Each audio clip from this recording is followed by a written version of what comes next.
3 dari 4 pelaku pengeroyokan dengan senjata landep yang menyebabkan sopir truk bernama Yepran Firmansyah meninggal dunia berhasil diringkus tim gabungan Satreskrim Polrestabes Palembang bersama Polsek Sukarapi.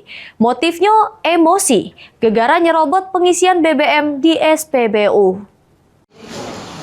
3 dari 4 pelaku pengeroyokan dengan senjata landep yang menyebabkan sopir truk bernama Yepran Firmansyah meninggal dunia berhasil diringkus tim gabungan Satreskrim Polrestabes Palembang bersama Polsek Sukarapi. Ketiga tersangka yakni Ongki Saputra, Agung Prayoga Samo Ferdiansyah, yang ketiganya merupakan warga Kecamatan Sukarapi, Palembang. Untuk perannya, tersangka Ongki melakukan pemecahan kaca mobil sama penujahan berkali-kali ke arah badan, tangan sama kepala korban. Sedangkan peran tersangka Agung ngegocok badan korban sebanyak 2 kali. Yang terakhir tersangka Perdi duja lengan korban.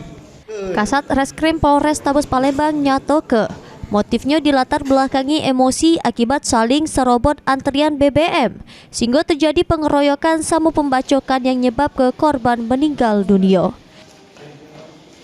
Dilatar belakangi dari emosi kejadian sebelum para pelaku mencari untuk kedua kalinya terhadap korban. Dilatar belakangi oleh peristiwa tersebut, ya, sesuai dijelaskan dari datanya memang faktanya pada pemeriksaan itu.